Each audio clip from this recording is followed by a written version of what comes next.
إن الحمد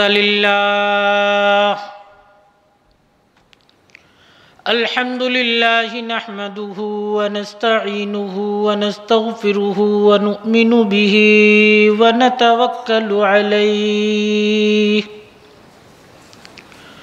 ونعوذ بالله من شرور أنفسنا ومن سيئات أعمالنا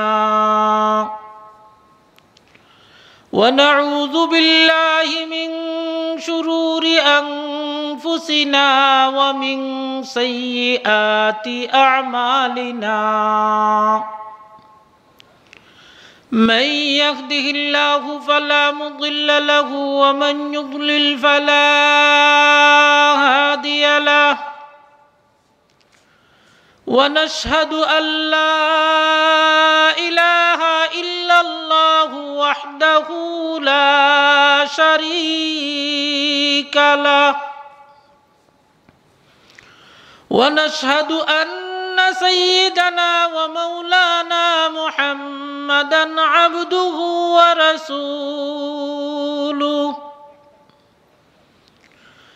الذي أرسل إلى الناس كافة بشيرا ونذيرا وداعيا إلى الله بإذنه وسراجا منيرا أما بعد فقد قال الله تبارك وتعالى في كلامه المجيد وفرقانه الحميد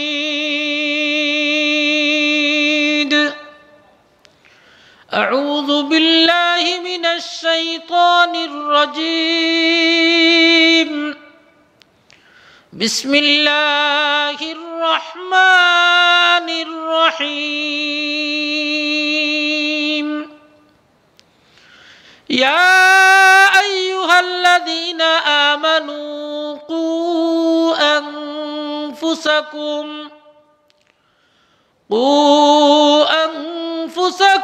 وأهليكم نارا وقال سيدنا رسول الله صلى الله عليه وسلم ألا كلكم راع وكلكم مسؤول عن رعيته أو كما قال سيدنا رسول الله صلى الله عليه وسلم محبتের সাথে দুরূদ ইব্রাহিমি পড়ি اللهم صل على محمد وعلى آل محمد كما صليت على إبراهيم وعلى آل إبراهيم إنك حميد مجيد اللهم بارك على محمد وعلى آل محمد كما باركت على إبراهيم وعلى آل إبراهيم إنك حميد مجيد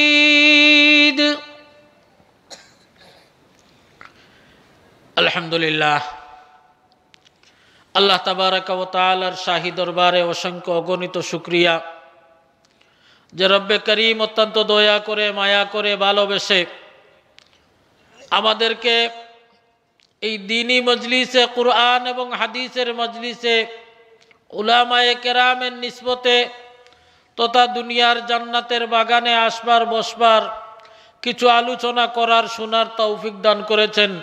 এজন্য অন্তরের অন্তঃস্থল থেকে কালিমাতু শুকুর উচ্চারণ করি, শুকরিয়া আদায় করি, কৃতজ্ঞতা জ্ঞাপন করি। সবাই একসাথে বলি আলহামদুলিল্লাহ। আপনারা আজকের এই মজলিসে অংশগ্রহণ করতে পেরে কে কে বেজার একটু হাত তুলেন দেখি। কেউ বেজার নয়, সবাই খুশি। সবাই যদি খুশি হয়ে থাকেন তাহলে আলহামদুলিল্লাহর আওয়াজে কিন্তু আপনাদের খুশিটা পুরাপুরি প্রকাশিত হয়নি। যদি বাস্তবেই খুশি হয়ে থাকেন দিনী কাজে অংশগ্রহণ করতে পেরে, তাহলে আমি বলবো সবাই উচ্চ স্বরে একই সাথে উচ্চ আওয়াজে অন্তরের অন্তঃস্থল থেকে আবেগ মাখা কণ্ঠে একসাথে বলি আলহামদুলিল্লাহ। এই যে আমরা আলহামদুলিল্লাহ বলেছি, আলহামদুলিল্লাহ আল্লাহু আকবরের আওয়াজ যতটুকু দূরে যায় শয়তান এই পরিমাণ সীমানা থেকে পালিয়ে যায়। আমার কথা নয়, হাদিসের ভাষায় রাহমাতে আলম সাল্লাল্লাহু আলাইহি ওয়াসাল্লাম ফরমান, আল্লাহু আকবার আলহামদুলিল্লাহ এইসব আওয়াজ শয়তান বরদাস্ত করতে পারে না। এজন্য যেখানে আল্লাহু আকবরের আওয়াজ হয় শয়তান সেখান থেকে পালাতে থাকে। আপনারা কি শয়তানকে এই এলাকা থেকে পালিয়ে দিতে রাজি? কে কে একটু হাত তুলেন, সবাই একটু হাত তুলেন। কে কে রাজি শয়তানকে এই এলাকা থেকে তাড়িয়ে দিতে? কে কে রাজি? হাত উপরে রেখে জুড়ে বলুন আল্লাহু আকবার। আরো জুড়ে বলুন আল্লাহু আকবার। জুড়ে বলুন সুবহানাল্লাহ, আলহামদুলিল্লাহ, লা ইলাহা ইল্লাল্লাহু, আল্লাহু আকবার। দোস্ত, শয়তান যে একটা পালানু পালাইছে, কি বলেন? রাহমাতে আলম সাল্লাল্লাহু আলাইহি ওয়াসাল্লাম হাদিসের মধ্যে ফরমান, যখন বান্দা আল্লাহু আকবরের আওয়াজ তুলে আল্লাহু আকবরের আওয়াজের সাথে সাথে শয়তান পিছনের রাস্তায় বায়ু ছাড়তে ছাড়তে দৌড়ে পালায়। জুড়ে বলুন আল্লাহু আকবার। আরো জুড়ে বলুন আল্লাহু আকবার। সুপ্রিয় উপস্থিতি, আমরা আজকের এই দ্বীনি মজলিসে অংশগ্রহণ করতে পেরেছি। এটা আমাদের ব্যক্তিগত কোনো বাহাদুরি নয়, কারো নিজের কোনো কৃতিত্ব নয়। রব্বে করিম আল্লাহ তাবারাকা ওয়া তাআলা দয়া করেছেন, মায়া করেছেন, ভালোবেসেছেন, আপনাকে আমাকে অংশগ্রহণ করার তৌফিক দান করেছেন, এজন্যই আসতে পেরেছি। ও দোস্ত, অতএব দ্বীনি কাজে অংশগ্রহণ করা রব্বে করিমের বড় এক নিয়ামত। আর কুরআনের ভাষায় আল্লাহ তাবারাকা ওয়া তাআলার ঘোষণা, লা ইন শাকারতুম লা আযীদান্নাকুম ওয়ালা ইন কাফারতুম ইন্না আযাবি লাশাদীদ। আমার ভাইরা, রব্বে করিম আল্লাহ তাবারাকা ওয়া তাআলা আপনাকে আমাকে সম্বোধন করে বলেন, লা ইন শাকারতুম, যদি তোমরা শুকরিয়া আদায় করো, যদি তোমরা কৃতজ্ঞতা জ্ঞাপন করো, লা আযীদান্নাকুম, অবশ্যই অবশ্যই আমি তা বাড়িয়ে দিব, নিয়ামত বাড়িয়ে দেব। আর যদি শুকরিয়া আদায় না করো, আর যদি নিয়ামতের কৃতজ্ঞতা জ্ঞাপন না করো, ওয়ালা ইন কাফারতুম ইন্না আযাবি লাশাদীদ, আর যদি তোমরা নিয়ামতের শুকরিয়া আদায় না করো, নিয়ামতের কৃতজ্ঞতা জ্ঞাপন না করো, তাহলে জেনে রাখো ইন্না আযাবি লাশাদীদ, নিশ্চয় আমার শাস্তি বড় কঠিন, বড় কঠিন। এজন্য দোস্ত, যখনই নিয়ামত পাবো, যখনই নিয়ামত উপভোগ করব, সাথে সাথে রব্বে করিমের দরবারে শুকরিয়া আদায় করব, যেহেতু এই দ্বীনি কাজে অংশগ্রহণ করাটাও রব্বে করিমের পক্ষ থেকে একটা বিরাট নিয়ামত। এজন্য অন্তরের অন্তঃস্থল থেকে আবারও বুঝে শুনে শুকরিয়া আদায় করি। সবাই একসাথে বলুন আলহামদুলিল্লাহ। সুপ্রিয় উপস্থিতি, আপনারা নিয়ামতের শুকরিয়া আদায় করার অনেক ঘটনা আপনাদের জানা আছে। আমি আজকে আপনাদেরকে একটা ঘটনা শোনাবো। সাইয়্যিদুনা মূসা আলাইহিস সালাতু ওয়াস সালাম তুর পর্বতে গিয়ে রব্বে করিম আল্লাহ তাবারাকা ওয়া তাআলার সাথে কথাবার্তা বলতেন, কথোপকথন করতেন। আল্লাহ তাবারাকা ওয়া তাআলার সাথে কথা হতো। একবার মূসা আলাইহিস সালাতু ওয়াস সালাম রওনা দিয়েছেন, তুর পর্বতে যাবেন, আল্লাহ তাবারাকা ওয়া তাআলার সাথে কথাবার্তার জন্য, হামকালামির জন্য এই উদ্দেশ্যে রওনা দিয়েছেন। পথিমধ্যে একদল হাঁসের সাথে দেখা হলো। কিসের সাথে? হাঁস চিনেন সবাই, হাঁসের সাথে দেখা হলো। আল্লাহ তাবারাকা ওয়া তাআলা কুদরতিভাবে হাঁসের জবান খুলে দিলেন।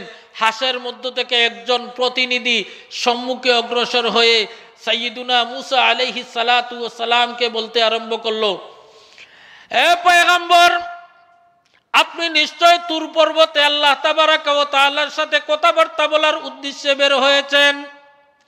সাইয়্যিদুনা মুসা আলাইহিস সালাতু ওয়াস সালাম জবাব দিলেন, হ্যাঁ, আমি আল্লাহ তাবারাকা ওয়া তাআলার সাথে কথা বলার উদ্দেশ্যেই তুর পর্বতের দিকে যাচ্ছি।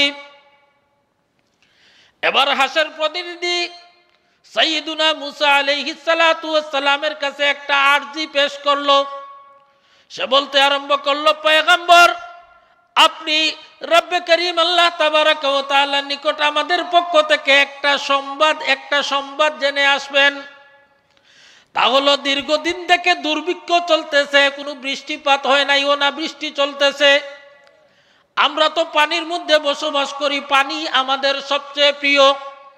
যেহেতু বৃষ্টিপাত হচ্ছে না, আমরাও পানি পাচ্ছি না, আপনি একটু দয়া করে রব্বে করিমের দরবারে একটু জিজ্ঞাসা করবেন, রব্বে করিম আল্লাহ তাবারাকা ওয়া তাআলা দয়া করে কখন বৃষ্টিপাত দিবেন। সাইয়্যিদুনা মুসা আলাইহিস সালাতু ওয়াস সালাম আল্লাহ তাবারাকা ওয়া তাআলার সাথে প্রয়োজনীয় কথাবার্তা সেরে যখন ফিরত চলে যাবেন, এমতাবস্থায় ওই হাঁসের প্রতিনিধির কথা স্মরণ হয়েছে। সাইয়্যিদুনা মুসা আলাইহিস সালাতু ওয়াস সালাম এবার রব্বে করিম আল্লাহ তাবারাকা ওয়া তাআলার কাছে তাদের এই আবদারটা পেশ করলেন। আল্লাহ তাবারাকা ওয়া তাআলা জবাব দিলেন, ওদেরকে আপনি জানিয়ে দিবেন, আমি দয়া করে 40 বৎসর পরে বৃষ্টিপাত দেব। সাইয়্যিদুনা মুসা আলাইহিস সালাতু ওয়াস সালাম যখন তুর পর্বত থেকে ফিরত আসতেছেন, আবার ওই হাঁসের দলের সাথে সাক্ষাৎ হলো। হাঁসের প্রতিনিধি সামনে অগ্রসর হয়ে জিজ্ঞাসা করলো, পয়গম্বর, আমাদের কথা কি আপনার স্মরণ হয়েছিল? আমাদের বিষয়টা কি আপনি রব্বে করিম আল্লাহ তাবারাকা ওয়া তাআলার কাছে জিজ্ঞাসা করেছিলেন? আমার বন্ধুরা, এবার সাইয়্যিদুনা মুসা আলাইহিস সালাতু ওয়াস সালাম আল্লাহ তাবারাকা ওয়া তাআলা যে জবাব দিয়েছেন সেই জবাবটাই দিয়ে দিলেন।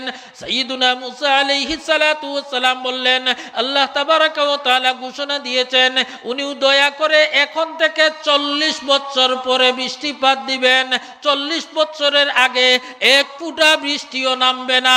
যেই মাত্র সাইয়্যিদুনা মুসা আলাইহিস সালাতু ওয়াস সালামের জবান থেকে এই সংবাদটা বের হলো, সমস্বরে হাঁসের দল আলহামদুলিল্লাহ বলে চিৎকার করে উঠলো। জুড়ে বলুন না সুবহানাল্লাহ। মুসা আলাইহিস সালাতু ওয়াস সালাম খুব রাগী পয়গম্বর ছিলেন, জলিলুল কদর পয়গম্বর ছিলেন। ওনার খুব রাগান্বিত হয়ে গেলেন। একদিকে রাগান্বিত হবার কারণ হলো 40 বছর পর্যন্ত বৃষ্টিপাত হবে না, সেটা কোনো নিয়ামতের সংবাদ, সেটা তো একটা দুঃসংবাদ। এই জায়গায় ইন্না লিল্লাহি ওয়া ইন্না ইলাইহি রাজিউন পড়ার কথা, কিন্তু এই মূর্খ হাঁসের দল সবাই আলহামদুলিল্লাহ পড়লো, ব্যাপার কি? একদিকে মুসা আলাইহিস সালাতু ওয়াস সালাম খুব আশ্চর্যান্বিত হয়েছেন, অপরদিকে রাগান্বিত হয়েছেন। সাথে সাথে দেখেন বৃষ্টিপাত শুরু হয়ে গেছে, উনার আশ্চর্যের আর সীমা রইল না। রব্বে করিম আল্লাহ তাবারাকা ওয়া তাআলা আমার কাছে সংবাদ দিলেন, আমার কাছে বললেন 40 বছর পর্যন্ত বৃষ্টিপাত দিবেন না। এবার সাথে সাথেই বৃষ্টিপাত শুরু হয়ে গেল। ওইদিকে হাঁসের দল এই 40 বছর পর্যন্ত বৃষ্টিপাত হবে না এই সংবাদ শুনেও সমস্বরে বলে উঠল আলহামদুলিল্লাহ। তার কারণ কি? সাইয়্যিদুনা মুসা আলাইহিস সালাতু ওয়াস সালাম প্রথমে হাঁসের প্রতিনিধিকে জিজ্ঞাসা করলেন, রে হাঁসের প্রতিনিধি, তুমি একটু বলো তো, এই সংবাদটা তো কোনো খুশির সংবাদ না, 40 বছর পর্যন্ত বৃষ্টিপাত হবে না। এই সংবাদটা আপনারা বলুন তো, কি খুশির সংবাদ না দুঃসংবাদ? দুঃসংবাদ। 40 বছর পর্যন্ত বৃষ্টিপাত হবে না, এই সংবাদটা সুসংবাদ নয়, এ সংবাদ দুঃসংবাদ। অতএব সাইয়্যিদুনা মুসা আলাইহিস সালাতু ওয়াস সালাম হাঁসের দলকে জিজ্ঞাসা করলেন, এই সংবাদ শ্রবণ করেও তোমরা আলহামদুলিল্লাহ বলে শুকরিয়া আদায় করলে, তার কারণ কি একটু ব্যাখ্যা করো। হাঁসের দল জবাব দিল, পয়গম্বর, আল্লাহ তাবারাকা ওয়া তাআলা হচ্ছেন ফাআলুল লিমা ইউরিদ। আল্লাহ তাবারাকা ওয়া তাআলার কোনো কাজে কারো কোনো হস্তক্ষেপ করার ক্ষমতা নেই, অধিকার নেই। আল্লাহ তাবারাকা ওয়া তাআলার যা ইচ্ছা তিনি তাই করবেন। আল্লাহ তাবারাকা ওয়া তাআলা যে বলেছেন দয়া করে অনুগ্রহ করে 40 বছর পরে হলেও বৃষ্টিপাত দিবেন, এটাই তার অনুগ্রহ। যদি রব্বে করিম আল্লাহ তাবারাকা ওয়া তাআলা বলতেন 40 বছর নয়, আমি 40 যুগ পর্যন্ত এক ফোঁটা বৃষ্টিও দেব না, দুনিয়ার কোনো টেকনোলজির মাধ্যমে, কোনো বিজ্ঞানের মাধ্যমে, কোনো মেশিনের মাধ্যমে কোনোভাবেই আসমান থেকে এক ফোঁটা বৃষ্টিও কারো পক্ষে নামানো সম্ভব হতো না। জুড়ে বলুন ঠিক না বেঠিক? আল্লাহ তাবারাকা ওয়া তাআলা যদি দয়া করে বৃষ্টিপাত নাজিল না করেন, তাহলে কারো পক্ষে কি সম্ভব? এক ফোঁটা বৃষ্টি নামানোর কারো কি ক্ষমতা আছে? নাই। কারো ক্ষমতা আছে? নাই। অতএব হাসের দল জবাব দিল, যেহেতু আল্লাহ তাবারাকা ওয়া তাআলা একচ্ছত্র ক্ষমতার অধিকারী, আল্লাহ তাবারাকা ওয়া তাআলা যেহেতু বলেছেন দয়া করে 40 বছর পর হলেও বৃষ্টিপাত দান করবেন, বৃষ্টিপাত দিবেন, বৃষ্টি বর্ষিত হবে। অতএব আমরা যদি আমাদের হায়াতে না পাই, আমরা মরে যাব, কিন্তু পরবর্তী প্রজন্ম যারা আসবে, পরবর্তী সময়ে যারা এই পৃথিবীতে থাকবে, তারা তো এই নিয়ামত ভোগ করবে। এজন্য আমরা শুকরিয়া আদায় করলাম আলহামদুলিল্লাহ বলে। বলুন না সুবহানাল্লাহ। সুবহানাল্লাহ, সুবহানাল্লাহ একবার বললে কতটা লাভ? সুবহানাল্লাহর ফজিলত, সুবহানাল্লাহ বলার লাভ আমরা অনেক সময় আমাদের ভুল পড়ে যায়। একবার সুবহানাল্লাহ বললে বান্দার কতটুকু লাভ হয়? সুবহান অর্থ পবিত্র, সুবহান অর্থ পবিত্র। সবাই একটু জবাব দিন। আমাকে আপনারা সবাই চিনেন, আর মোটামুটি প্রায় সবাই চিনেন, কারণ আমি তো প্রত্যেক বছরই এখানে আসি। অতএব আমার সাথে একটু জবাব দিলে আমার আলোচনা করতে একটু সুবিধা হয়। সুবহান অর্থ পবিত্র, সুবহান অর্থ পবিত্র, আল্লাহ অর্থ আল্লাহ, আল্লাহ অর্থ আল্লাহ। অতএব একসাথে দুটাকে একত্রিত করলে সুবহানাল্লাহর অর্থ দাঁড়ায় কি? আল্লাহ পবিত্র। সুবহানাল্লাহর অর্থ আল্লাহ পবিত্র। রব্বে করিম আল্লাহ তাবারাকা ওয়া তাআলা ওই বান্দাকে সম্বোধন করে বলেন, রে বান্দা, তুমি আমাকে পবিত্র বলেছ, আমার পবিত্রতা বর্ণনা করেছ। তুমি আমাকে পবিত্র বললেও আমি পবিত্র, তুমি আমাকে পবিত্র না বললেও আমি পবিত্র। অতএব যেহেতু তুমি আমাকে পবিত্র বলেছ, অতএব আমি তোমাকে একটা পুরস্কারে পুরস্কৃত করলাম। রে ফেরেশতারা, তোমরা সাক্ষী থাকো, আমার বান্দা আমার পবিত্রতার ঘোষণা দিচ্ছে।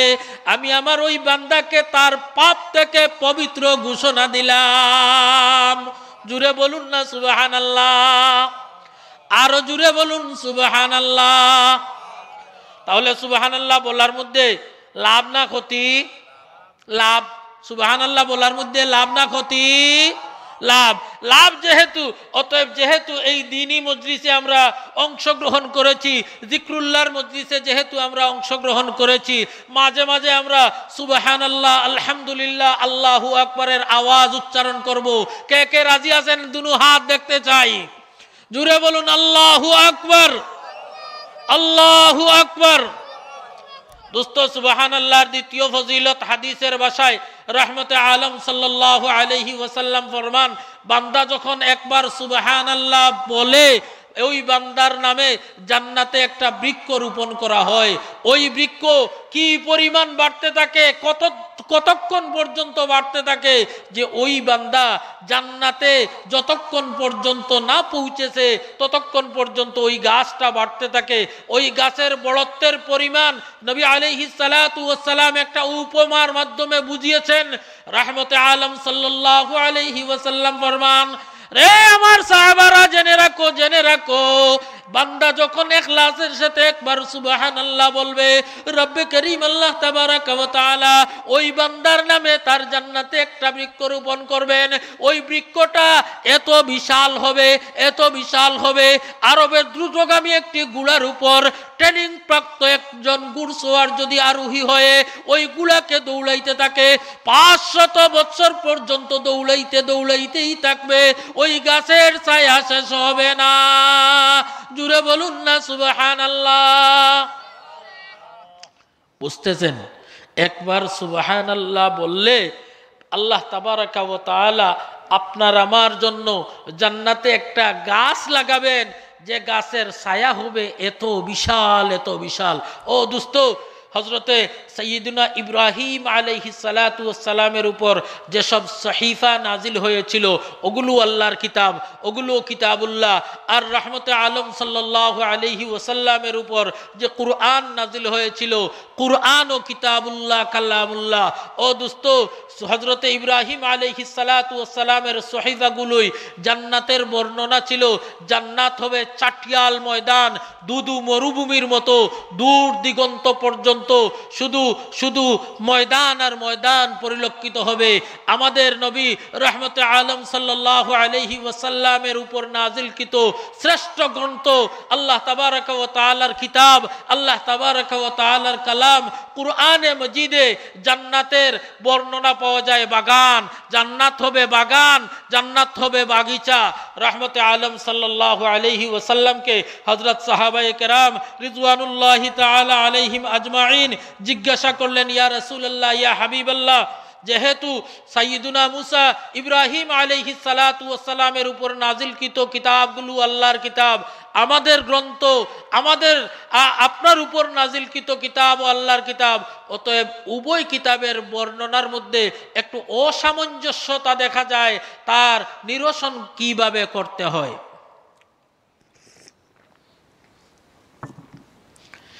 এবার রহমতে আলম সাল্লাল্লাহু আলাইহি ওয়াসাল্লাম হযরত সাহাবায়ে কেরাম রিজওয়ানুল্লাহি তাআলা আলাইহিম আজমাইনকে সম্বোধন করে বলেন, এ আমার সাহাবারা, হযরতে ইব্রাহিম আলাইহিস সালাতু ওয়াস সালামের উপর নাজিলকৃত সহিফাগুলোর মধ্যে যে বর্ণনা রয়েছে তাও সত্য, কুরআনের বর্ণনায় যা রয়েছে তাও সত্য। কিভাবে দুটো সত্য হতে পারে? যে বাস্তবে জান্নাত হলো চাটিয়াল ময়দান মরুভূমির মতো, কিন্তু ওই জান্নাতের মালিক আল্লাহর বান্দারা যখন দুনিয়াতে নেক আমল করবে, নফল আমলগুলো করবে, ওই আমলের বিনিময়ে তার জান্নাতে বাগান লাগবে, তার জান্নাতে গাছ লাগবে। একবার যখন সুবহানাল্লাহ বলবে একটা বৃক্ষ রোপিত হবে, একবার যখন আলহামদুলিল্লাহ বলবে একটা বৃক্ষ লাগানো হবে, একবার যখন আল্লাহু আকবার বলবে একটা গাছ লাগানো হবে। এইভাবে বান্দার জীবদ্দশায় তার নেক আমলের বিনিময়ে গাছ লাগাতে লাগাতে ওই জান্নাত বাগিচায় রূপান্তরিত হয়ে যাবে। জুড়ে বলুন না সুবহানাল্লাহ। আমি আলোচনা করছিলাম সাইয়্যিদুনা মুসা আলাইহিস সালাতু ওয়াস সালাম হাসদের ওই জবাব শুনে, হাসদের কাছ থেকে ওই জবাব শুনে বাড়ির দিকে না গিয়ে আবার তুর পর্বতের দিকে রওনা করলেন। আল্লাহ তাবারাকা ওয়া তাআলার কাছে জানতে চাইলেন, রব্বে করিম, আপনি না ইতিপূর্বে আমাকে বলেছিলেন 40 বছর পর্যন্ত আপনি দয়া করে কোনো বৃষ্টিপাত নাজিল করবেন না, বৃষ্টিপাত হবে না। 40 বছর পরে আপনি দয়া করে বৃষ্টিপাত দিবেন। তাহলে এই কথাটা আমি তাদের কাছে বলতে না বলতেই বৃষ্টিপাত শুরু হয়ে গেল। আপনার কুদরতের কোন লীলা আমি বুঝতে পারলাম না। এবার রব্বে করিম আল্লাহ তাবারাকা ওয়া তাআলা সাইয়্যিদুনা মুসা আলাইহিস সালাতু ওয়াস সালামকে বললেন, মুসা, আমি তো ফাআলুল লিমা ইউরিদ, আমার কোনো কাজের কারো কাছে জবাবদিহিতা করার কোনো দরকার নাই, আমার কারো কাছে জবাবদিহিতা করতে হয় না। রে মুসা, তুমি যখন ওই হাসদের কাছে ওই সংবাদ দিয়েছিলে, তুমি কি শুনো নাই তারা তার জবাব কি দিয়েছিল? যা হ্যাঁ শুনেছি, তারা জবাব দিয়েছে আলহামদুলিল্লাহ। তাহলে যখন যখন আমার ওই মাখলুকগুলো আমার প্রশংসা করলো, আমার এই 40 বছর পরে পাবে নিয়ামত এই কথা জেনেও আমার শুকরিয়া আদায় করলো, অতএব আমার ঘোষণা, লা ইন শাকারতুম লা আযীদান্নাকুম, যদি তোমরা শুকরিয়া আদায় করো তাহলে অবশ্যই আমি নিয়ামত বাড়িয়ে দেব। যেহেতু আমার ওই মাখলুক আমার নিয়ামতের শুকরিয়া আদায় করেছে, আমি কি তাদেরকে নিয়ামত বাড়িয়ে দেব না? জুড়ে বলুন না সুবহানাল্লাহ।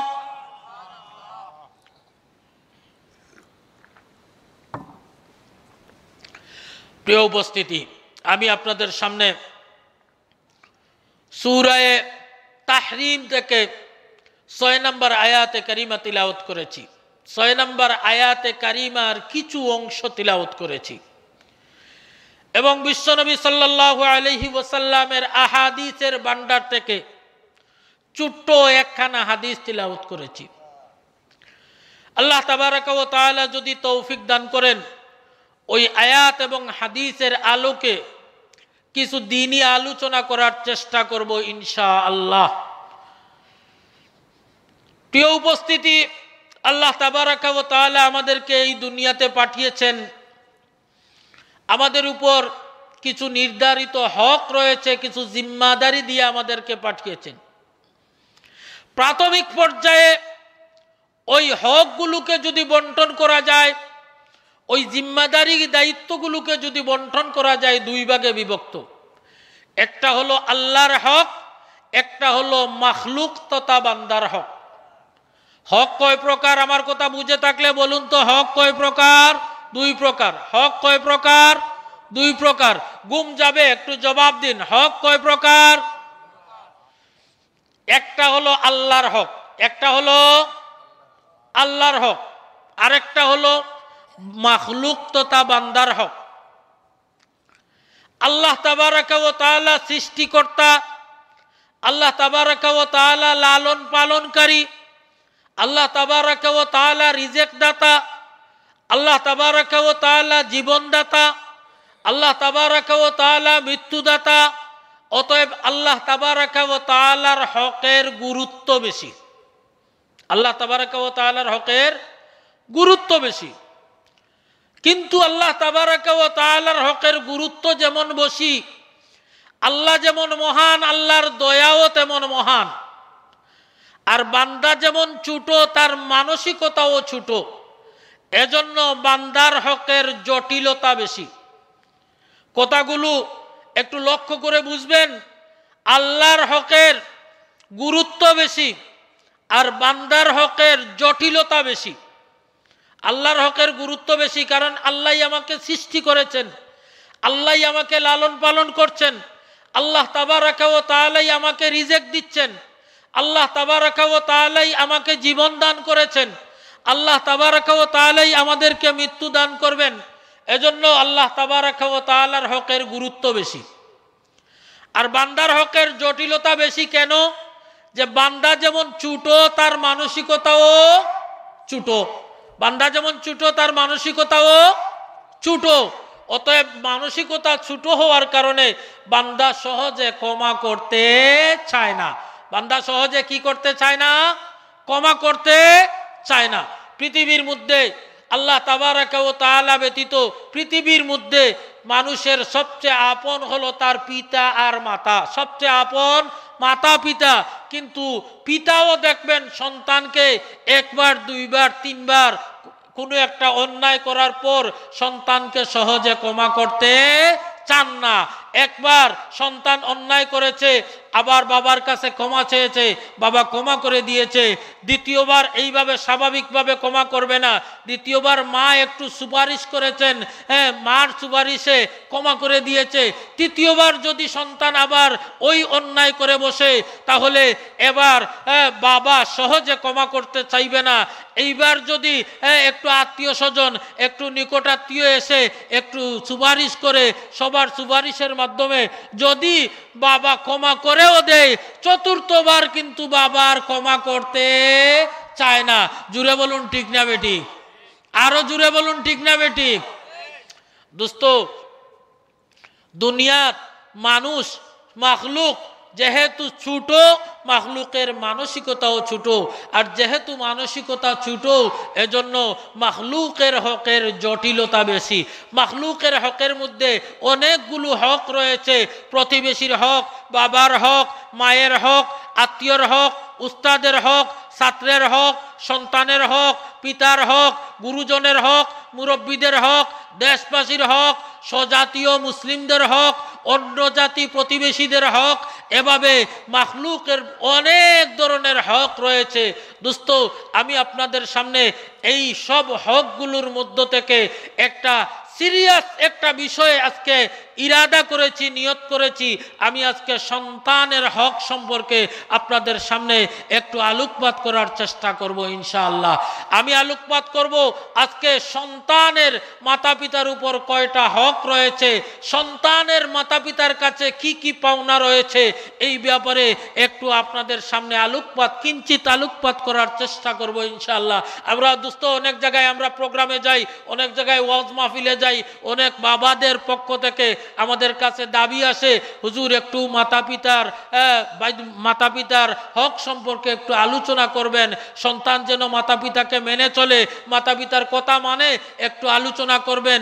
ও দোস্ত, মাতা পিতার হকের উপর যথেষ্ট আলোচনা হবে দোস্ত, কিন্তু ওই মাতা পিতাকে একটা কথা লক্ষ্য রাখতে হবে, আমি যে আমার সন্তানের কাছ থেকে আমার পাওনা চাইতেছি, আমি কি আমার সন্তানকে তার পাওনা আদায় করেছি? ও দোস্ত, আজকাল বর্তমান সমাজের অনেক মাতা পিতা আমরা বুঝি না, আমরা জানি না যে আমার সন্তানের আমার উপর কি কি পাওনা রয়েছে। দোস্ত, এই জন্য যেহেতু এই বিষয়টা আলোচনা তুলনামূলক একটু কম হয়, সন্তানের অধিকার, সন্তানের পাওনা মাতা পিতার নিকট কি কি, এই বিষয়টা তুলনামূলক আলোচনা একটু কম হয়, এজন্য ওই বিষয়টা আমি আজকে আপনাদের সামনে আলোকপাত করার জন্য চয়ন করেছি। কি বলেন আপনারা, ওই বিষয়টা আলোচনা করলে ভালো হবে না?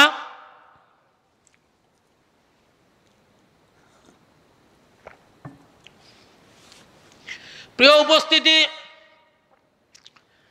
আল্লাহ তাবারাকা ওয়া তাআলা মাতা পিতার নিকট সন্তানের কি কি পাওনা রেখেছেন কুরআন এবং হাদিসের কোথাও একত্র করে গণনা করে নাম্বারিং দিয়ে বর্ণনা নাই।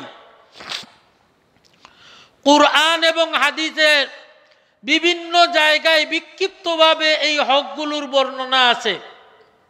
এজন্য বিজ্ঞ বিদগ্ধ উলামায়ে কেরাম কুরআন এবং হাদিস মন্থন করে তালাশ করে কুরআন এবং হাদিস থেকে উম্মতের সহজতার উদ্দেশ্যে নাম্বারিং করে করে এই হকগুলোর বর্ণনা করেছেন। যেহেতু কুরআন এবং হাদিসে একত্র নাম্বারিং হিসাবে বর্ণনা নাই, কুরআন এবং হাদিস থেকে উলামায়ে কেরাম খুঁজে খুঁজে বের করেছেন। এজন্য এক একজন লেখকের বর্ণনায় এক এক রকম পাওয়া যায়। কেউ বলেছেন 11টি, কেউ বলেছেন 60টি, কেউ বলেছেন 5টি। বাস্তবে ওগুলোর মধ্যে কোনো তফাৎ নাই, কেননা কেউ এক সংখ্যার ভিতরে 3টাকে একত্রিত করেছেন, কেউ প্রতিটা শাখাকে পৃথক পৃথক বর্ণনা করেছেন। আজকে আমি আপনাদের সামনে সন্তানের পিতামাতার উপর 5টি হকের আলোচনা করব। ও দোস্ত, সন্তানের মাতা পিতার কাছে পাওনা হলো 5টা। সর্বপ্রথম পাওনা হলো একটা ভালো মায়ের ব্যবস্থা করা। তার মানে হলো যুবক যখন এখনো বিয়ে করে নাই, বিয়ে যখন করবে তখনই সন্তানের প্রথম হকের বিষয়টা বিবেচনা করতে হবে। ও যুবক, আজকে আপনি যে মেয়েটাকে নববধূর সাজে সজ্জিত করে আপনি নববধূ হিসাবে আপনার ঘরে উঠাচ্ছেন, ওই মেয়েটাই আপনার আগামী দিনে আপনার সন্তানের মা। জুড়ে বলুন ঠিক না বেঠিক? আজকে আপনি যে মেয়েটাকে, যে মহিলাকে নববধূর সাজে সজ্জিত করে আপনার ঘরে উঠালেন, ওই মহিলাটাই কিন্তু আগামী দিনে আপনার সন্তানের মা। অতএব যুবক, সন্তানের মা নির্বাচন করতে ভুল করবে না। যারা এখনো বিয়ে করেন নাই তাদের এই হকটা আদায় করার এখনো সুযোগ রয়েছে। ও দোস্ত, আপনি যখন বিয়ে করবেন তখনই আপনার মাথায়, আপনার ব্রেইনে, আপনার জেহেনে এই কথাটা থাকতে হবে যে আমি যদি সুসন্তান পেতে চাই, আমি যদি ভালো সন্তান পেতে চাই, আমি যদি আদর্শবান সন্তান পেতে চাই, আমি যদি দিনদার সন্তান পেতে চাই, তাহলে তার জন্য আমাকে একটা ভালো মা চয়ন করতে হবে, একটা ভালো মা নির্বাচন করতে হবে। যদি আমি ভালো মা নির্বাচন করতে না পারি, যদি আমি একটা দিনদার মা নির্বাচন করতে না পারি, তাহলে আগামী দিনে আমি আমার ওর পেট থেকে যে সন্তানাদি আসবে, ওই সন্তানগুলো দিনদার হওয়ার আশা করা যায় না, ওই সন্তানগুলো আদর্শবান সন্তান হওয়ার আশা করা যায় না। ও দোস্ত, এজন্য সন্তানের প্রথম হক আদায় করার সময় কখন? সন্তানের পিতা যখন বিয়ে করবে। সন্তানের পিতা যখন বিয়ে করবে, তখন যদি সে এমন মহিলাকে বিয়ে করে যে দিনদার, যে মায়ের কথা শুনে, যে বাবার কথা শুনে, যে আল্লাহর কথা শুনে, যে নবী আল্লাহর হুকুম মানে, নবী আলাইহিস সালাতু ওয়াস সালামের তরিকায় চলে, এমন মেয়েকে যদি আপনি আপনার স্ত্রী রূপে চয়ন করতে পারেন, তাহলে আশা রাখতে পারেন আগামী দিনে ওর পেট থেকে আপনার যে প্রজন্ম আসবে, আপনার যে সন্তান আসবে, ওই সন্তানগুলো দিনদার হবে, ওই সন্তান মুত্তাকি হবে, ওই সন্তান পরহেজগার হবে, ওই সন্তান আপনার ফরমাবরদার হবে, ওই সন্তান আপনার আনুগত্য করবে, ওই সন্তান নাফরমান হবে না।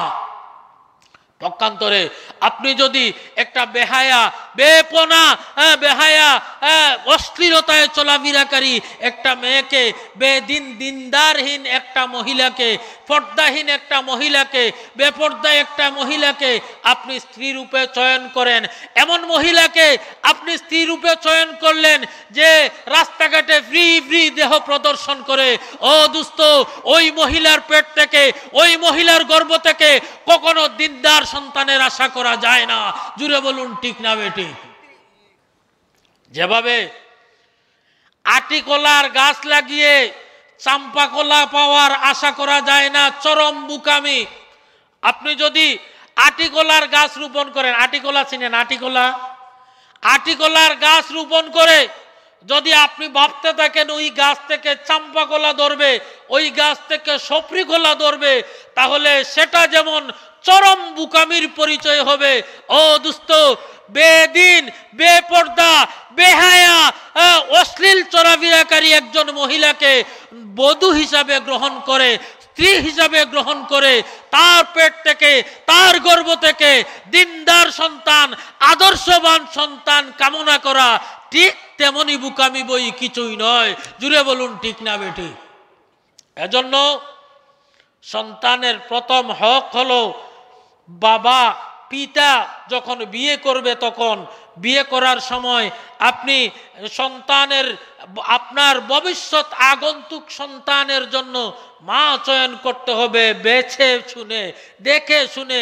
একটা আদর্শবান মেয়েকে যদি আপনার সন্তানের মা নির্বাচন করতে পারেন, তাহলে ওর গর্ভ থেকে যে সন্তান আসবে, ওই সন্তানও আদর্শবান সন্তান হওয়ার আশা রাখা যায়।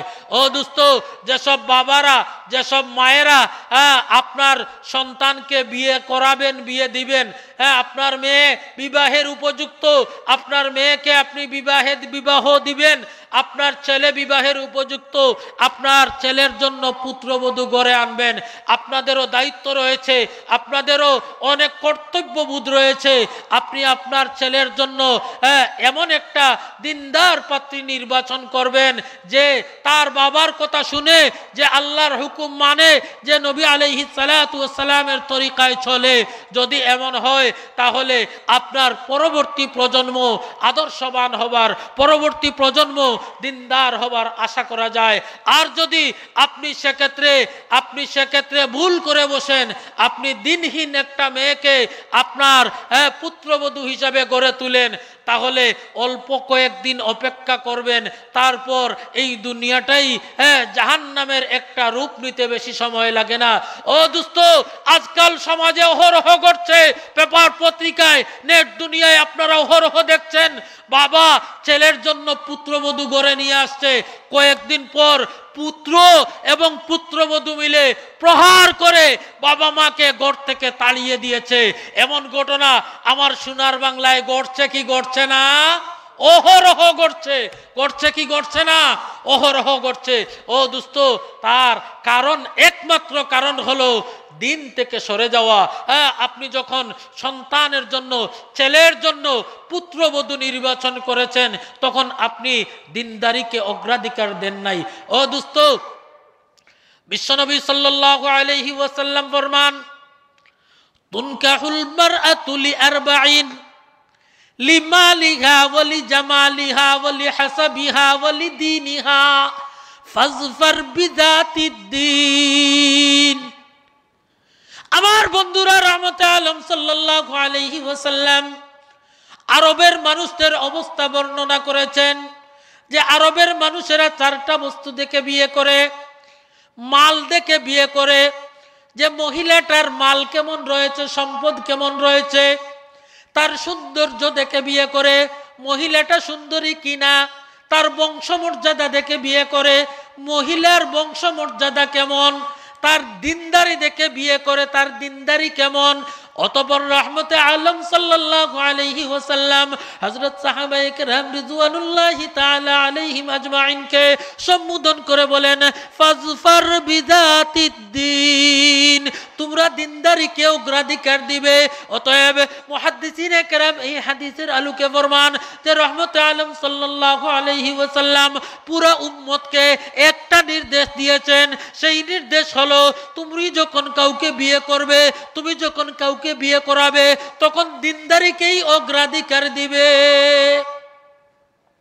দিনদারি আছে, সাথে মালও আছে, আলহামদুলিল্লাহ।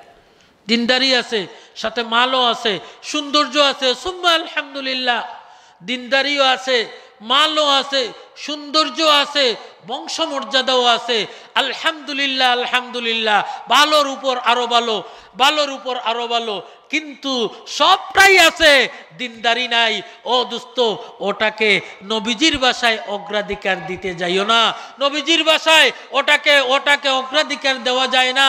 সব আছে, যদি দিনদারি না থাকে তাহলে ওকে পাত্র অথবা পাত্রী হিসাবে নির্বাচন করা যায় না। ও দোস্ত, কিন্তু আমাদের সমাজের অবস্থাটা সম্পূর্ণ ব্যতিক্রম হয়ে গেছে।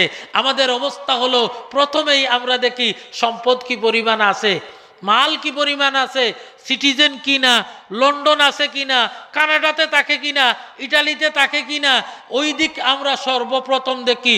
ওইটা যদি হয়ে যায় তাহলে দিনদারি থাকলে থাক, না থাকলে না, বংশমর্যাদারও প্রয়োজন নাই, সৌন্দর্যেরও এত প্রয়োজন নাই। যদি মাল থাকে, যদি সম্পদ থাকে, তাতেই আমরা সন্তুষ্ট। ও দোস্ত, এজন্যই আজকাল আমাদের পরিবারগুলোতে অহরহ শুধু দ্বন্দ্ব কলহ লেগে থাকে। ও দোস্ত, তার কারণ আমরা আমাদের আদর্শ থেকে সরে গেছি। রহমতে আলম সাল্লাল্লাহু আলাইহি ওয়াসাল্লাম বিয়ে শাদীর ক্ষেত্রে আমাদেরকে যে নির্দেশনা দিয়েছেন, ফাজফার বিযাতিদ্দীন, যে তোমরা দিনদারিকে অগ্রাধিকার দাও, আমরা ওটা থেকে পিছু সরে গেছি। আমরা এখন দিনদারিকে অগ্রাধিকার দেই না। ও দোস্ত, দিনদারিকে অগ্রাধিকার না দিয়ে বংশমর্যাদা দেখলাম, সৌন্দর্য দেখলাম, হ্যাঁ, তার মাল দেখলাম, শুধু দিনদারি দেখলাম না। ও দোস্ত, তাহলে এই দুনিয়াটাই আমার জন্য একটা জাহান্নামের শাস্তি নিয়ে আসতে পারে, যার উদাহরণ আমার দেশে অহরহ দেখা যায়। এজন্য অভিভাবকদের দৃষ্টি আকর্ষণ করছি, যারা ছেলের জন্য পুত্রবধূ আনবেন, মেয়েকে একটা পাত্রস্থ করবেন, আপনি আপনার মেয়েকে পাত্রস্থ করার পূর্বে আপনি সম্পদ দেখবেন না, আপনি তার বংশমর্যাদা দেখবেন না, সৌন্দর্য দেখবেন না। সর্বপ্রথম যা দেখবেন তা হলো দিনদারি আছে কিনা, ওই পাত্র আল্লাহর হুকুম মানে কিনা, ওই পাত্র বিশ্বনবীর তরিকায় চলে কিনা, ওই পাত্র নামাজি কিনা, ওই পাত্র রোজা রাখে কিনা, ওই পাত্র দিনদার কিনা, আদর্শবান কিনা। দোস্ত, সর্বপ্রথম তার দিনদারি দেখবেন, অতঃপর তার মাল দেখেন, অতঃপর তার সৌন্দর্য দেখেন, অতঃপর তার বংশমর্যাদা দেখেন। আপত্তি নাই, সব দেখতে পারেন, কিন্তু সর্বপ্রথম দেখতে হবে দিনদারিকে। যদি আপনি এমনভাবে একটা পাত্র নির্বাচন করতে পারেন আপনার মেয়ের জন্য, তাহলে ওই মেয়ের পরবর্তী প্রজন্ম যারা আসবে আশা করা যায় তারা দিনদার হবে। আর যদি এখানে আপনি ভুল করেন তাহলে পরবর্তী প্রজন্মের দিনদার হবার আশা একেবারে চূড়ান্ত বুকামি, বই কিছুই হবে না।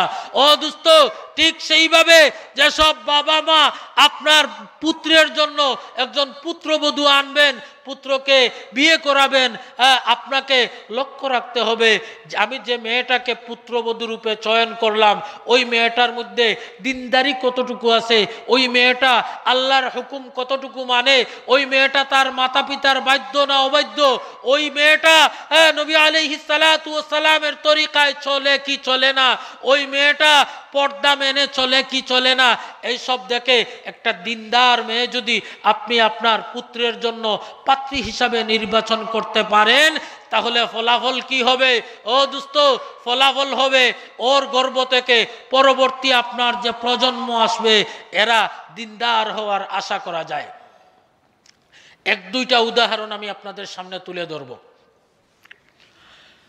আপনারা জানেন ইসলামের দ্বিতীয় খলিফার নাম উমর ইবনুল খাত্তাব রাদিয়াল্লাহু তাআলা আনহু। সাইয়্যিদুনা উমরে ফারুক রাদিয়াল্লাহু তাআলা আনহুর অভ্যাস ছিল রাত্রিবেলা ছদ্মবেশে একটু বাহিরে ঘুরতেন, মানুষের অবস্থা একটু পর্যবেক্ষণ করতেন, মানুষ কি পর্যায়ে আছে, কে কি করছে না করছে। এমনই একদিন সাইয়্যিদুনা উমর ইবনুল খাত্তাব রাদিয়াল্লাহু তাআলা আনহু ছদ্মবেশে বিচরণ করতেছেন, একটা গৃহের পাশ দিয়ে অতিক্রম করতেছেন।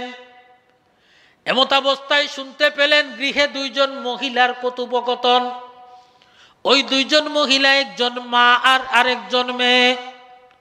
মা বলতেছে মেয়েকে দুধে একটু পানি মিশিয়ে নাও, একটু পানি মিশিয়ে নাও।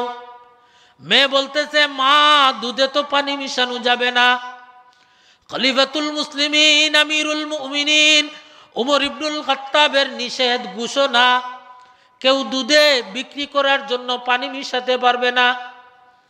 মা বলতেছেন আরে উমর তো এখানে নাই, উমর তো এখানে নাই, উমর তো দেখবে না আমরা যে দুধের মধ্যে পানি মিশাচ্ছি, অতএব মা দুধের মধ্যে পানি মিশিয়ে নাও।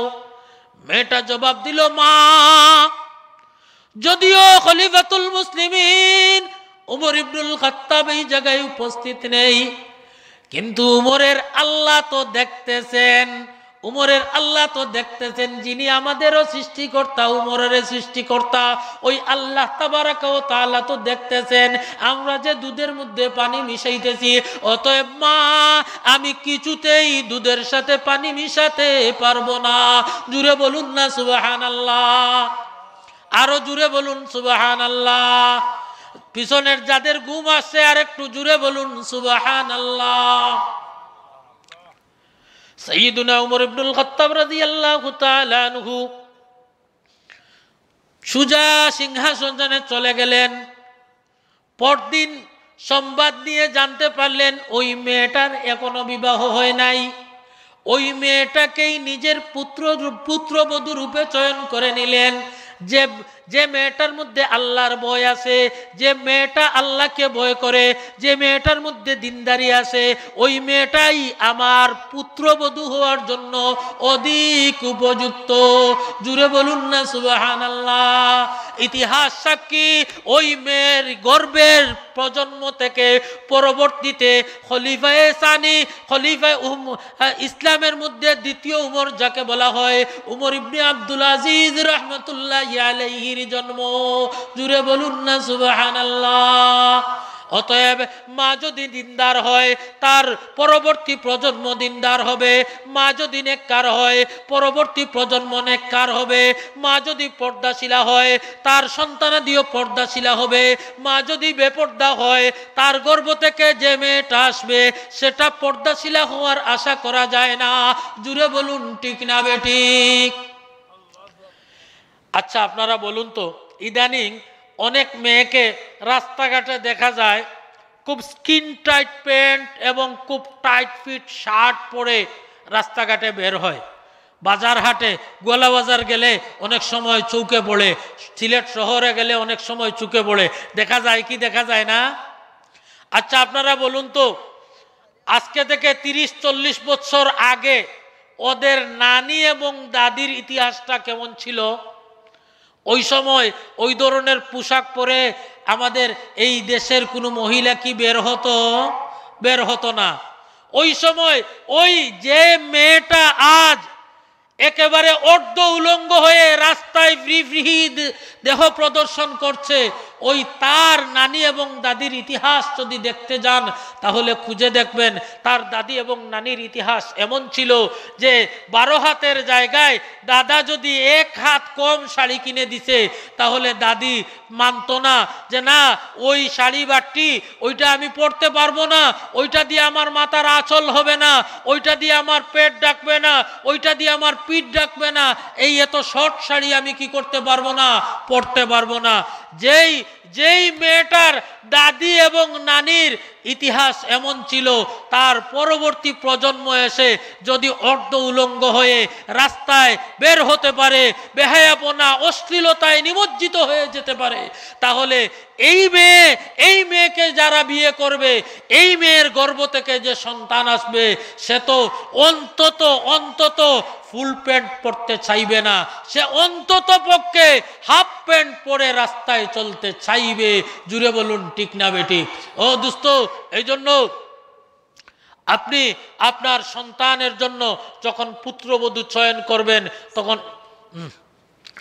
যখন পুত্রবধূ চয়ন করবেন, একটা দিনদার, একটা নেককার, একটা পরহেজগার মেয়ে যদি চয়ন করেন, তাহলে আপনার পরবর্তী প্রজন্ম দিনদার, নেককার, পরহেজগার হওয়ার আপনি আশা রাখতে পারেন। 2 নম্বর উদাহরণ, আপনারা একজন জলিলুল কদর বুজুর্গ খাজা কুতবুদ্দিন বখতিয়ার কাকি রহমতুল্লাহি আলাইহির নাম শুনেছেন। খাজা কুতবুদ্দিন বখতিয়ার কাকি রহমতুল্লাহি আলাইহিকে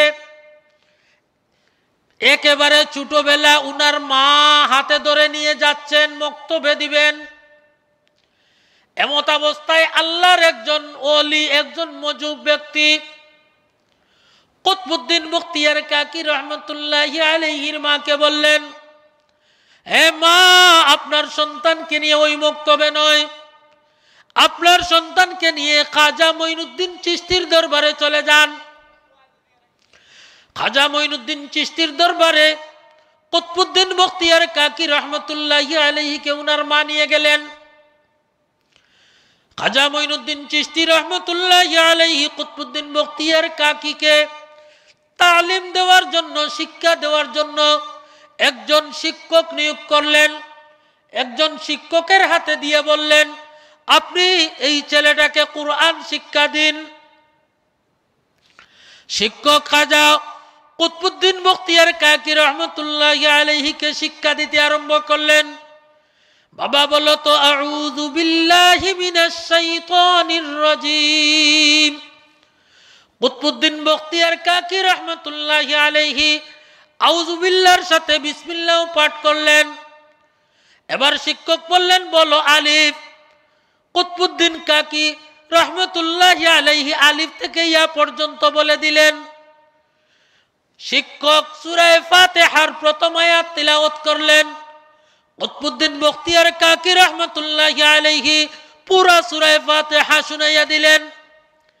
এবার শিক্ষক অত্যন্ত আশ্চর্যান্বিত হয়ে বলতে আরম্ভ করলেন, বাবা ঘটনা কি? তুমি তো তালিম নেওয়ার উপযুক্ত নয়, বরং তুমি নিজেই শিক্ষক হওয়ার উপযুক্ত। কুতবুদ্দিন বখতিয়ার কাকি রহমতুল্লাহি আলাইহি জবাব দিতে আরম্ভ করলেন, আমি আমার মায়ের গর্ভে যখন ছিলাম তখনও আমার মা 14 পারার কোরআনে কারীমের হাফেজা ছিলেন। উনি তিলাওয়াত করেছেন, আমি শুনেছি কিন্তু বুঝি নাই। দুনিয়াতে যখন আমি আসলাম প্রথম 2 বছর আমার মা গৃহস্থলীর কাজ করেছেন এবং সব সময় এই 14 পারা তিলাওয়াত করেছেন, শুনেছি কিন্তু বুঝি নাই। 2 বছর পর যখন আমার কথা ফুটেছে, আমি যখন কথাবার্তা বলতে শিখেছি, তখন থেকে আমার মা যখন তিলাওয়াত করেন আমি শুনে শুনে সব মুখস্থ করি। এইভাবে 1 নয় 2 নয় কুরআনে কারীমের 14 পারা আমার মুখস্থ হয়ে গেছে। জুড়ে বলুন না সুবহানাল্লাহ। আর আজকালকার অবস্থা হলো আমরা ঘুম থেকে উঠেই মোবাইলে গান লাগাইয়ে দিলাম সাউন্ড দিয়ে। যখন আমার মেয়ে ঘুমাচ্ছে না, আমার ছেলে ঘুমাচ্ছে না, তার হাতে একটা মোবাইল দিলাম, একটা আয়ুব বাচ্চুর গান দিয়ে সাউন্ড দিয়ে সে ওই গান শুনতে শুনতে ঘুমে গেল। ঘুম থেকে উঠে যখন কান্না শুরু করলো আবার আরেকটা গান ওর হাতে ধরিয়ে দিলাম। ও দোস্ত, ওই সন্তান গান মুখস্থ করবে না তো কি কুরআন মুখস্থ করবে?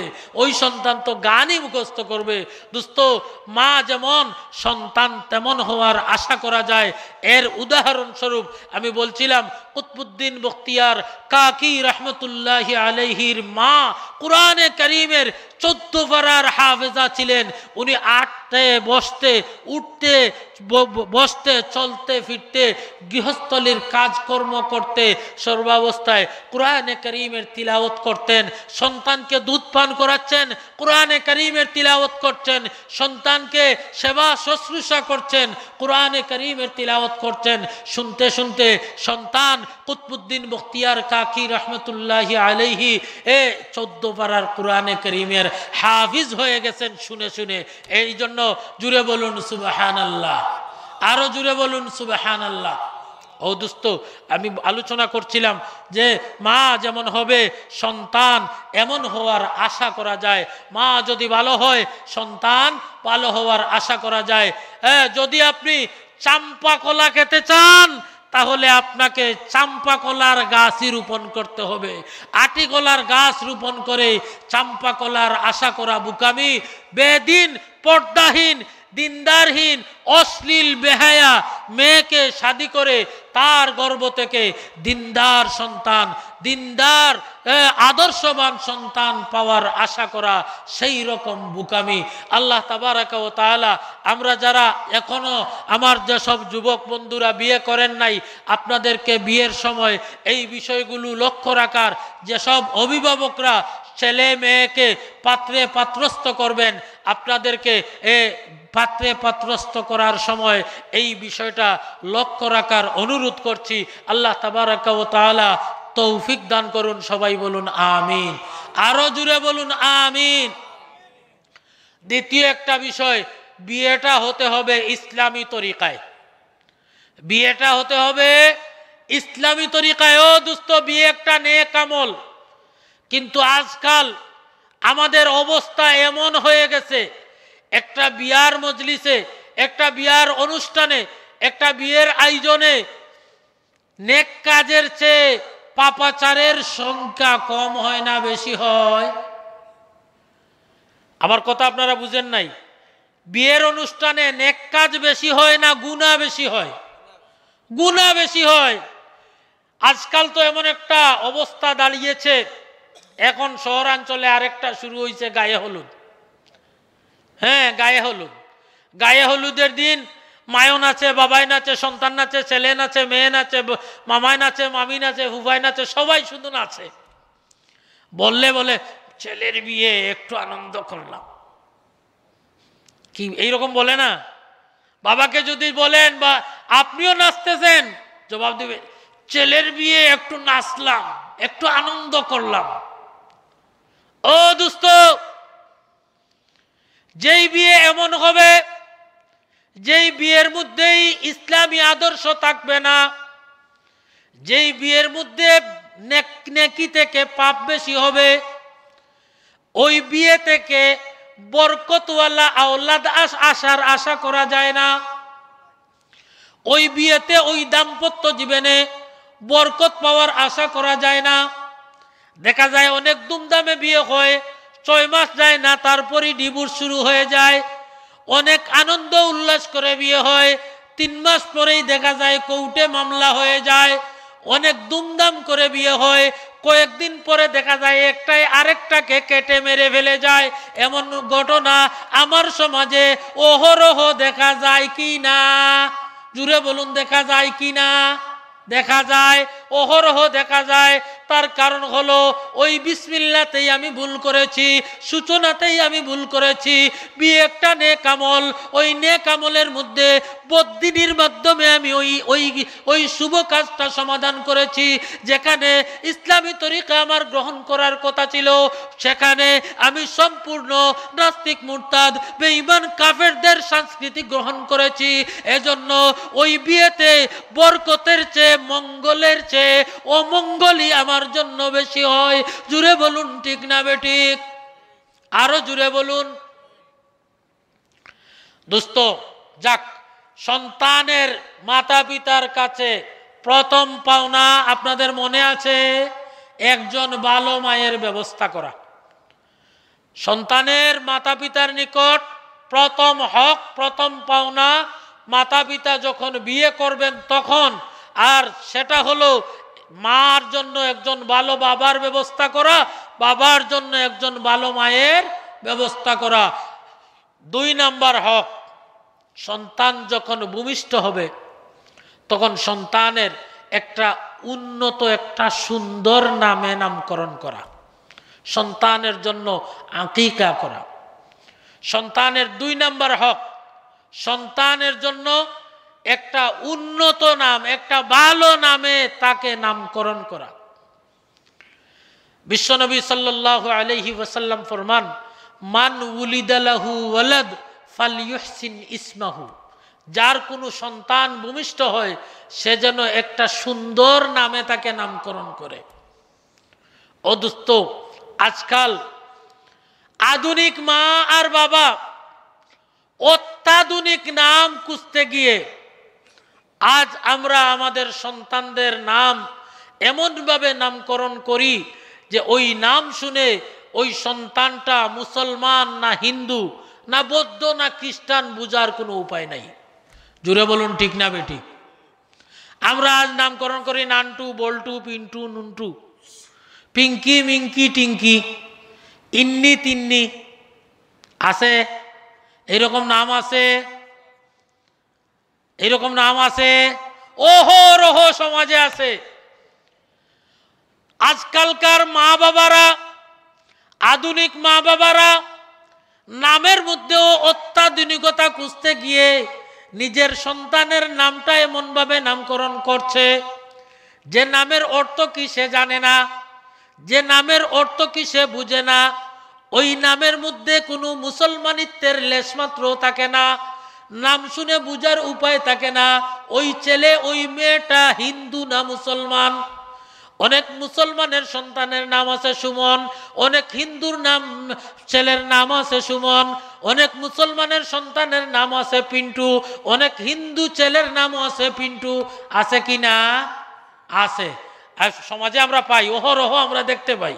ও দোস্ত, রহমতে আলম সাল্লাল্লাহু আলাইহি ওয়াসাল্লাম ফরমান, তোমরা তোমাদের সন্তানদের নামকরণ করো আম্বিয়াদের নামের সাথে, নেককারদের নামের সাথে নাম মিলিয়ে, নবীদের নামের সাথে নাম মিলিয়ে নাম রাখো। সবচেয়ে উত্তম নাম রহমতে আলম সাল্লাল্লাহু আলাইহি ওয়াসাল্লাম বলেছেন আব্দুল্লাহ, অতঃপর আব্দুর রহমান, অতঃপর আল্লাহর নামের সাথে, আল্লাহর সিফতি নামগুলোর সাথে আব সংযোজন করে, আব শব্দটা লাগিয়ে তারপরে আল্লাহ তাবারাকা ওয়া তাআলার সিফতি নামের সাথে সংযোজন করে নামকরণ করতে পারো। আব্দুর রহমান, আব্দুল সত্তার, আব্দুল জব্বার, এইভাবে নামকরণ করতে পারো। ও দোস্ত, যখনই আপনি আপনার সন্তানের নামকরণ করবেন তখন একটা ভালো নামে তাকে নামকরণ করতে হবে। সেটা যদি আপনি একাকী না বুঝেন তাহলে একজন বিজ্ঞ আলিমের নিকট আপনি যাবেন, একজন আলিমের কাছে গিয়ে আপনি বলবেন যে আমার একটা সন্তান দুনিয়াতে চলে এসেছে, ওর জন্য একটা ভালো নাম আপনি নির্ধারণ করে দেন। কেননা নামের মধ্যে সন্তানের চরিত্রের আসর রয়েছে, নামের একটা প্রভাব রয়েছে। নামের প্রভাব কি পরিমাণ মারাত্মক হতে পারে। আশরাফ আলী থানভী রহমতুল্লাহি আলাইহি উনার কিতাবে একটা ঘটনা বর্ণনা করেছেন যে একজন শিয়া 2টা গাধা পালন করেছিল, অপর বর্ণনায় 2টা গুড়া পালন করেছিল। শিয়ারা সাইয়্যিদুনা আবু বকর সিদ্দিক রাদিয়াল্লাহু তাআলা আনহু এবং খলিফায়ে সানি ওমর ফারুক রাদিয়াল্লাহু তাআলা আনহু এই দুইজনকে দেখতে পারে না। এই দুইজনকে ওরা দুশমন মনে করে। তো যেহেতু ওই লোকটা শিয়া ছিল, সে তার একটা গাদার নাম রেখেছে আবু বকর, আরেকটা গাদার নাম রেখেছে উমর। অর্থাৎ সে তাচ্ছিল্য ভরে এদেরকে, গাদাকে, এ আবু বকর এদিকে আসো, এ উমর এদিকে আসো, তাচ্ছিল্য ভরে গাদাকে ডাকবে, ওই নামে নামকরণ করেছে। যেমন আমাদের দেশে, আমাদের এলাকাতে অনেকে কুকুরের নাম রাখে ক্লিনটন, রাখে কি রাখে না? কুকুরের নাম রাখে ক্লিনটন, কারণ ওইটা কাফির, ওইটা কোনো সম্মানের পাত্র নয় আমার জন্য, এজন্য কুকুরের নামকরণ করে ক্লিনটন। ঠিক ওইভাবে ওই শিয়া তার দুইটা গাদার নামকরণ করেছে, একটার নাম রেখেছে আবু বকর, আরেকটার নাম রেখেছে উমর।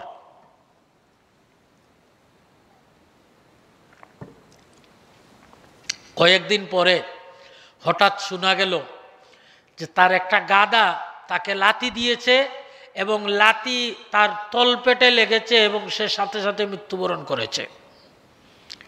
আশরাফ আলী থানভী রহমতুল্লাহি আলাইহি বলেন, ওই যে গাদাটা লাথি দিয়েছে ওইটা উমর। যে গাদাটা তাকে লাথি দিয়ে মেরেছে ওটা আবু বকর নয়, ওটা উমর। সংবাদ নিয়ে দেখা যায় বাস্তবে তাই হয়েছে। যে গাদাটার নাম উমর করে নামকরণ করেছিল, ওই গাদাটার লাথিকেই তার মৃত্যু হয়েছে।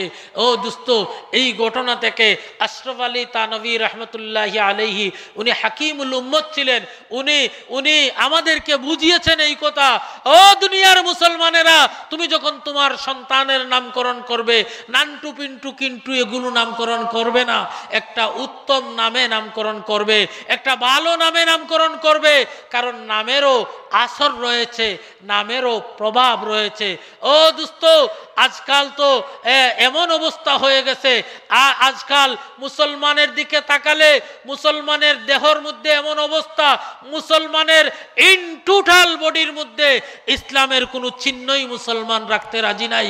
মুখে দাড়ি নাই, লেবাসও ইসলামী নাই, পোশাকও ইসলামী নাই, সংস্কৃতি চুল দাড়িও ইসলামী নাই। সব পশ্চিমা কালচারে আমরা কালচারই হয়ে গেছি, আমরা পশ্চিমায় সভ্যতা আমরা গ্রহণ করে নিয়েছি। আজ একটা মুসলমানের সন্তানের দিকে তাকানোর পরে ওই সন্তান যে মুসলমানের সন্তান তা বুঝার কোনো উপায় নাই। দোস্ত, এমন অবস্থা হয়ে গেছে, এমন অবস্থা হইতে হইতে এক পর্যায়ে এমন হয়ে গেছে যে মুসলমানের আজ নামের মধ্যেও এমন অবস্থা হয়ে গেছে, নামের মধ্যেও তার ইসলাম এবং মুসলমানের কোনো চিহ্ন থাকে না। ইসলাম নাম শুনেও বোঝা যায় না ওটা মুসলমানের সন্তান না অন্য বিধর্মীর সন্তান, মুসলমানের সন্তান না হিন্দুর সন্তান। ও দোস্ত, নামের কারণে পৃথিবীতে যেমন আসর রয়েছে, পরকালেও নামের অনেক বরকত রয়েছে। পৃথিবীতে আসরের একটা উদাহরণ দেব, পরকালে বরকতের একটা হাদিস বয়ান করব। দোস্ত, আশরাফ আলী থানভী রহমতুল্লাহি আলাইহি এরপরেই ইন্ডিয়ার একটা ঘটনা বর্ণনা করেছেন। একটা লোক বিরাট কোটিপতি, বেশ ল্যান্ড প্রপার্টির মালিক, অনেক ধন সম্পদের অধিকারী। একবার লোকটা দূরে কোথাও সফর করবে। ওই সফরের সময় সে ভাবলো যে আমি তো সফরে যাব, আর এইবারের সফরে আমার সাথে একটু লাগেজ একটু বেশি, সামানা একটু বেশি, এজন্য একা গেলে চলবে না, আমার সাথে আমার একজন খাদিম নিয়ে যেতে হবে। লোকটা একজন খাদিম নির্বাচন করলো এবং খাদিমকে নিয়ে সফর শুরু করলো। দীর্ঘ লম্বা সফর। লোকটা চিন্তা করলো যে নামবো তো এক জায়গায়, অতএব খাদিমের জন্য আর ফার্স্ট ক্লাসের টিকিট করার প্রয়োজন নাই। লোকটা নিজের জন্য ফার্স্ট ক্লাসের টিকিট কাটলো আর খাদিমের জন্য থার্ড ক্লাসের টিকিট কাটলো। খাদিমকে বলল, খাদিম, তুমি আমার লাগেজগুলো যথাস্থানে রেখে তুমি তোমার কম্পার্টমেন্টে চলে যাইবা। অমুক স্টেশনে গিয়ে কিন্তু আমি নামবো, তুমি তাড়াতাড়ি নেমে আমার কক্ষে চলে আসবা এবং আমার মালামালগুলো নিবা, তার আগে আসার প্রয়োজন নাই। আমার বন্ধুরা, হাকিমুল উম্মত মুজাদ্দিদুল মিল্লাত আশরাফ আলী থানভী রাহমাতুল্লাহি আলাইহি বয়ান করতেছেন, ট্রেন চলতে শুরু করেছে। কিছু দূর যাবার পর, কয়েকটা স্টেশন পাড়ি দেওয়ার পর হঠাৎ ওই কোটিপতি লোকটার পাতলা পায়খানা শুরু হয়ে গেছে। ওই কোটিপতি লোকটার পাতলা পায়খানা শুরু হয়ে গেছে, সাথে বমি হইতেছে। আরো কিছুক্ষণ এমনভাবে চলার পর লোকটার অবস্থা এমন হয়ে গেল, ট্রেনের লোকেরা ঐক্যবদ্ধ হয়ে পরামর্শ করলো, আরো কিছুক্ষণ সময় যদি এই লোকটা এইভাবে পড়ে থাকে, চিকিৎসা দেওয়া না যায়, আরো কিছুক্ষণ যদি লোকটা চিকিৎসাবিহীন অবস্থায় থাকে, তাহলে মনে হয় লোকটা বাঁচবে না, লোকটা মৃত্যুর কুলে ঢলে পড়বে। ট্রেনের মধ্যে কি চিকিৎসা হবে? ট্রেনের মধ্যে তো আর কোনো চিকিৎসা দেওয়া যাবে না। অতএব সবাই সম্মিলিতভাবে পরামর্শ করলো, সামনে যে স্টেশনেই ট্রেনটা থামাবে ওই স্টেশনের প্ল্যাটফর্মেই আমরা লোকটাকে নামিয়ে দেব, এবং লোকটাকে নামিয়ে প্ল্যাটফর্মে যদি রেখে আমরা ট্রেনেই চলে যাই, তাহলে প্ল্যাটফর্মে নিশ্চয়ই কিছু মানুষ থাকবে, স্টেশন মাস্টার থাকবে, কুলি মজুর থাকবে, তারা নিশ্চয়ই লোকটার করুণ পরিণতি দেখে লোকটাকে কিছু চিকিৎসা দিবে। হয়তো চিকিৎসা যদি পায়, যদি হায়াত থাকে, তাহলে লোকটা হয়তো বেঁচে যাবে। এই জন্য যেমন বাবা তেমন কাজ। পরবর্তী স্টেশনে ট্রেনটা থামার পর ট্রেনের লোকেরা দৌড়াদৌড়ি করে লোকটাকে প্ল্যাটফর্মে শুয়ে রাখে, ওই আবার তারা ট্রেনে উঠে চলে গেল। কিছুক্ষণ পর যখন স্টেশন থেকে সব মানুষ বাইর হইয়া চলে গেছে, প্ল্যাটফর্মে আর কোনো মানুষ নাই, এমত অবস্থায় একটা কুলি, এই প্ল্যাটফর্মের একটা কুলি ঝাড়ু দিতে দিতে সম্মুখে অগ্রসর হয়ে দেখতে পেল, কিরে একটা লোক মৃত প্রায় পড়ে আছে স্টেশনে, প্ল্যাটফর্মে তো আর কোনো মানুষ দেখা যায় না। ওই কুলি বিছাড়া চিন্তা করলো যে এই লোকটাকে তো একটু চিকিৎসা দেওয়ার প্রয়োজন, তবে চিকিৎসা যে দেব, ওই লোকটা আমার ধর্মের লোক না বিধর্মী লোক একটু আগে জেনে নেই, একটু যাচাই করে নেই। কারণ বিধর্মী লোক হলে ওর পিছনে লেগে আমার কোনো সময় নষ্ট করে কোনো লাভ নাই। লোকটা গিয়ে জিজ্ঞেস করলো, এ ব্যক্তি, তুমি কি কোন ধর্মের উত্তরাধিকারী, কোন ধর্মের অনুসারী? লোকটা কোনো কথা বলতে পারে না, অবস্থা এমন হয়ে গেছে ওর মুখ থেকে একটা শব্দ বের হচ্ছে না। এমত অবস্থায় শেষ পর্যন্ত কুলিটি জিজ্ঞাসা করলো, তোমার নাম কি বলো? নামটাও লোকটা উচ্চারণ করতে পারতেছে না। এক পর্যায়ে ওই কুলি ওই অসুস্থ ব্যক্তির মুখের কাছে নিজের কান নিয়ে জিজ্ঞাসা করলো, বলো তো তোমার নাম কি? খুব ক্ষীণ স্বরে লোকটা বলল, আমার নাম আব্দুর রহমান।